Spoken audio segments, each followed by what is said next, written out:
Hey everybody, my name is Cameron Lawrence. I'm here with you today with Racers 360. Today we're going to go over a video of Indianapolis Motor Speedway, the Grand Prix circuit with the chicane. So thanks for taking a minute to look at this video, and let's get started. First thing, here we are going down the front straight, coming up to the start-finish line. You got pit lane to your right, heading into turn one.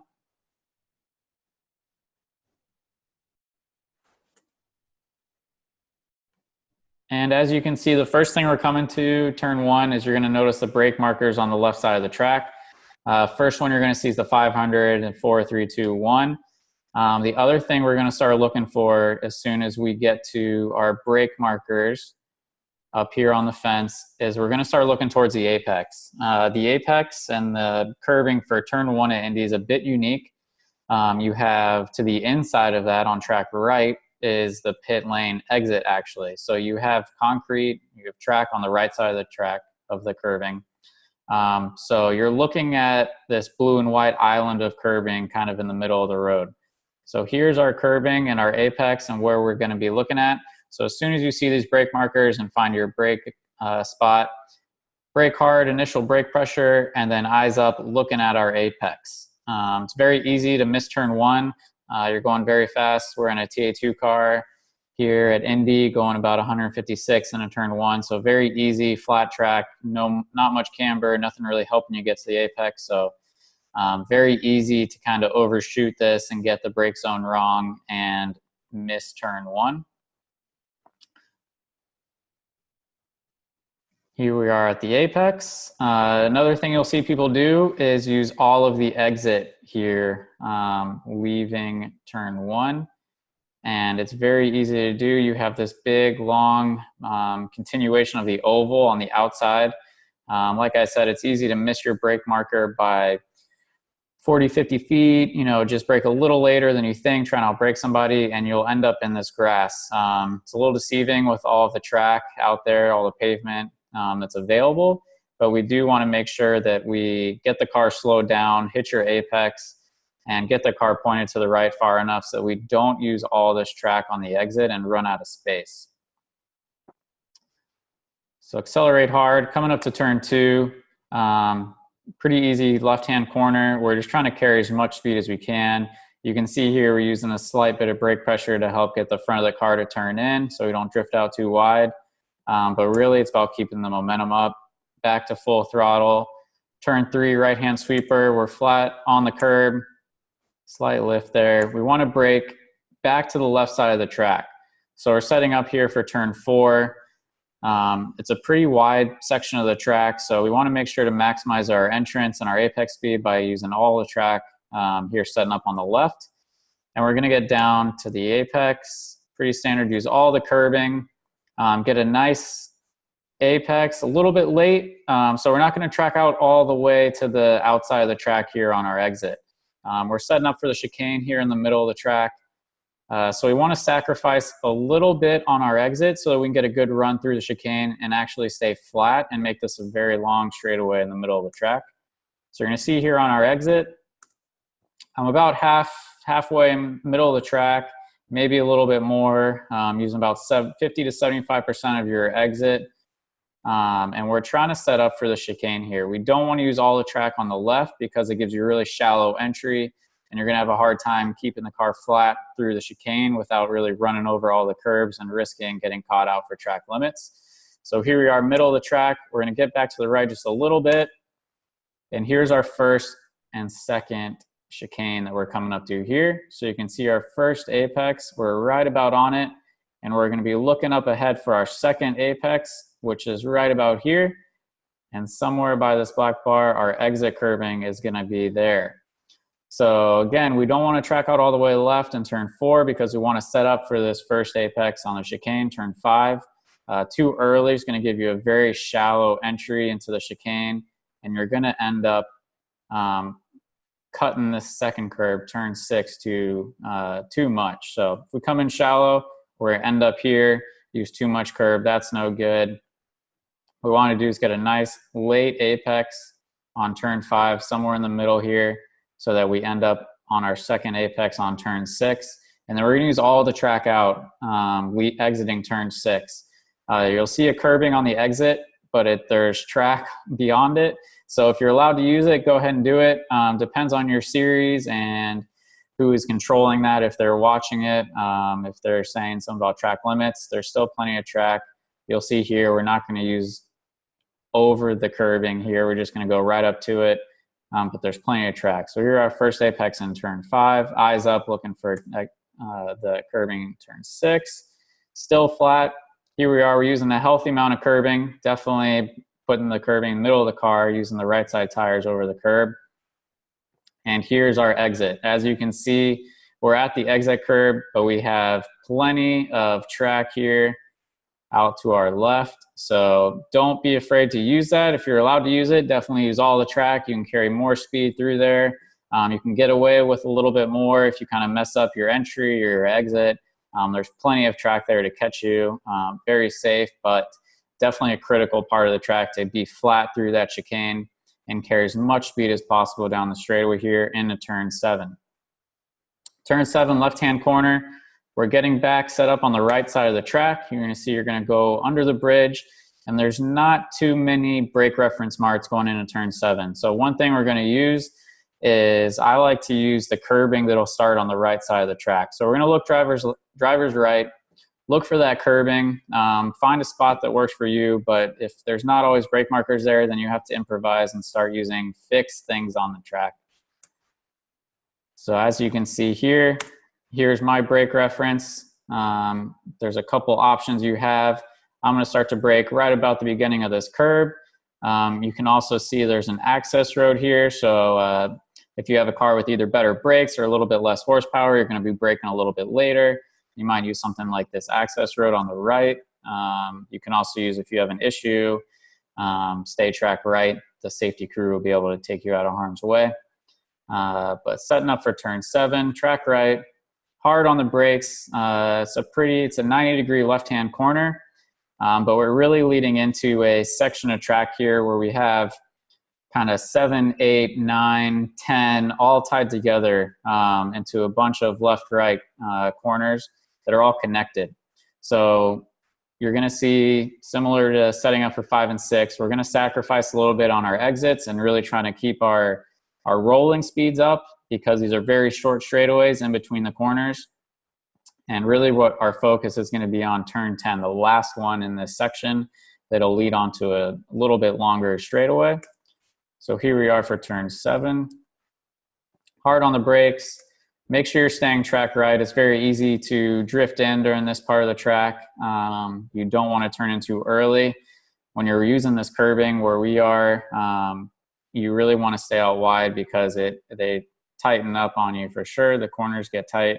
You can see our apex curbing, eyes up, is going to be over here.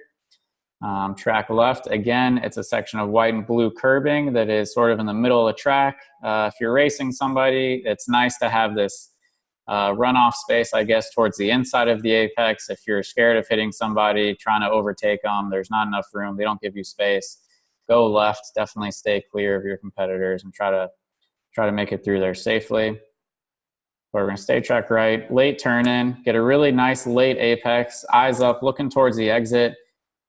And here, as you can see, we're heading into turn 8. We use about 75–80% of the track on the exit because we have another right-hand turn coming up.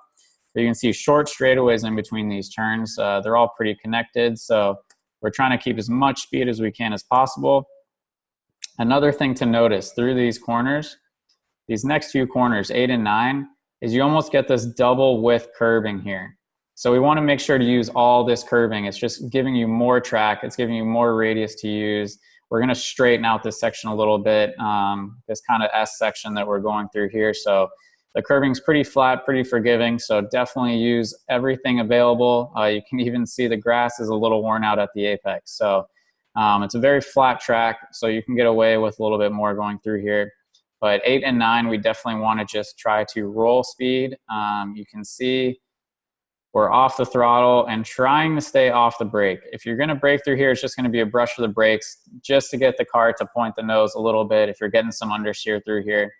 But 8 and 9 is all about rolling the speed through this section of the track so we can set up for 10. So turn 8, heading right into turn 9, again, using all of the apex curbing. It's double wide here, very flat, forgiving. So use all of this. And what we're looking for here, turn 9, my eyes are already up and looking for turn 10. So here's our apex of turn 10. So it's a right-hand corner. So we're going to sacrifice a little bit in turn 9 and make sure that we're not using all the track on the exit. You can see here, very exaggerated. You can get away with a little bit less. Try to carry some more speed through 9. But here we are getting back track left. Slight brake to set up for turn 10. We definitely don't want to overshoot with Indy being such a flat track and pretty much one line through here. You definitely want to stay to the inside and make sure you stay on line because it does get very dirty and slick when you're wide. So you can see just under the camera mount, here's our apex. We want to get a nice late apex, turn 10, because the exit continues to turn to the right. So it'll tighten up on you on exit as you're trying to put power down. And like I said, very flat track, pretty dirty at times until the rubber starts to come in. You get a few laps on the track. So it's very hard to get good acceleration out of turn 10. So focus on that apex curb, getting a nice late apex, and we're going to actually continue accelerating as we keep turning right and exit turn 10. Here we are at the apex. You can see, get right down on it, maybe even clip it just a little bit. But as we continue exit turn 10, you can see how the track still keeps bending to the right. If I go back just a little bit, you'll actually see where I'm on throttle already and the car is not even pointing towards that exit curbing yet. So the track keeps sweeping to the right. So our eyes have to be up. We're still putting a good amount of, little bit of steering into the car and trying to accelerate as much as possible. Higher horsepower cars definitely struggle to put power down. But again, that's why it's important to keep our speeds up through 7, 8, and 9. So that when we get to 10, we can try to carry as much speed through the apex and we have that momentum pushing us forward. Very difficult to get to full power. But track out all the way, setting up for turn 11 here. This is really a section where you're going back onto the banking, so you'll actually gain some grip for a second. There will be a little bit of camber that'll catch you. We want to stay tight again because offline will be very dirty. It's the apron of the oval. So it doesn't always get clean, doesn't get driven on very much. So we want to make sure to stay track right through turn 11. Here are at the apex near the guardrail on track right. And after turn 11, turn 12 is another sharp right-hand turn. So it's a very tricky part of the track. We're accelerating, we're on the inside of the track, and we have a short straightaway before this brake zone. So you want to make sure to open up your hands, start to bring the car to the left. And you can see we're starting to brake already. So back onto the banking. If you look up here, right behind my mirror is going to be the 300 board. You have the 200 board, and somewhere up about here is going to be your 100 board for the brake markers. You're going to have to keep your eyes up through 11 to really be looking for where you want to position your car on track for turn 12. When you're going to be braking, you obviously want to be braking straight to maximize the ability there and the grip that you have and be as efficient as possible. So we want to make sure we're setting up track left here. I want to use all the track for turn 12. Go a little bit farther, and you can see just after the 100, we're turning in for this right-hand turn, turn 12. You can see the curbing a little bit. It's kind of blocked by the A-pillar, but again, another section of curbing that's kind of sticking out into the concrete. Very important to keep the eyes up. And if you look behind that, it's a bunch of grass. So this is another spot on the track, similar to turn 1, where it's a tight right-hand 90-degree corner where you're carrying a fair amount of speed into it. You don't have much grip helping you brake. It's, again, flat. You're transitioning off the oval back onto the infield section of the track. So it can definitely be dirty and low grip. So we're going to make sure that we hit this apex and get a late enough apex where we don't run out of track on the exit. Here we are at the apex. You can see, again, similar to turn 1, it can be a little deceptive with all of this paved area that we can use as runoff, but we want to make sure to stay clear of that. And our exit curbing begins right here. So we want to make sure that we're focused, eyes up, looking for our exit curb, and we're judging how much space we have on the exit to use there. You can see tracking out, setting up for this left-hand corner. So this is a little bit deceptive. This is the last kind of turn on the infield before we start heading back onto the oval and back onto the front straight. You can see we want to carry as much speed through this turn as possible because it's a little short straightaway before we head in a left-hander. So we want to get back track right just a little bit. Again, we're about middle of the track. We want to carry as much speed as possible. Keep your minimum and rolling speeds up will help you get through this part of the track. But again, being flat, it's very deceptive. We want to keep our eyes up. The apex is pretty far around to the left on this corner. So you want to make sure you're setting up about mid-track. Slight stab of the brakes. It's not a very long brake for sure. You're going to see the blue and white curbing on the left. And right here, again, similar to turns 8 and 9, you're going to see this is our apex, and you're going to see the curbing extend. So again, we're going to have this double width curbing here that we have. So it's a little helpful. As soon as you see that, you know you're pretty much getting to your apex in the corner, and having that extra curbing there is an added benefit of being able to use it all and cut the corner a little bit. So it's going to help us since we sacrifice our entry a little bit, trying to carry more speed.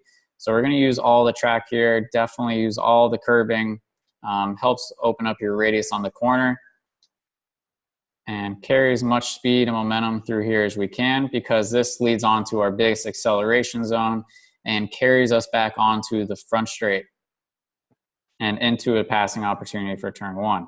So as you can see, didn't track out all the way. We're working hard to stay middle of the track, maybe a little bit to the left, coming onto the final corner, which is a long right-hand sweeper. Coming onto the front straight, most cars will be flat. Your higher horsepower cars, or if the track is very dirty, and the mid horsepower cars, you might have a little trouble keeping the car to the right side of the track and being full throttle. You'll be able to see here, we're holding the curbing, slight lift, a little wiggle. This was early in the weekend with a dirty track. So we want to make sure we're just keeping it right on the edge. You'll see cars have some slides through here for sure.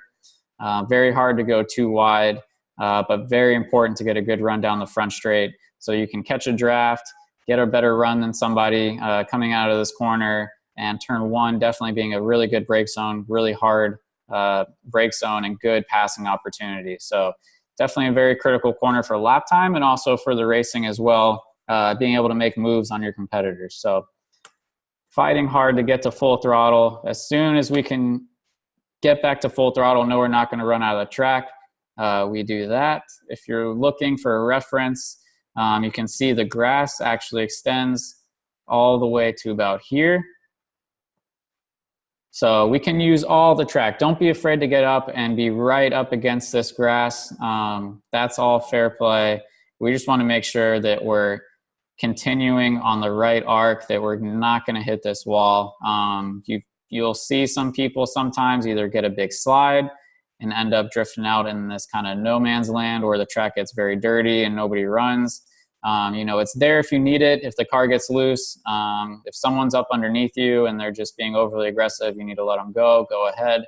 But we want to try to stay on this path that we're going on the line. It's going to be a lot cleaner. There's going to be more grip available. And again, we're just trying to carry as much speed and as much momentum as we can on this front straight to get a good run and as much lap time as possible. And here we are again, the stop finish line, end of the lap. And that is it. That is our lap of Indianapolis Motor Speedway, the Grand Prix track with the chicane in the middle. Thanks for joining us. Again, my name is Cameron Lawrence with Racers 360. Please continue watching, send us some videos, send us some data, and hope to see you on soon. See you at the track soon.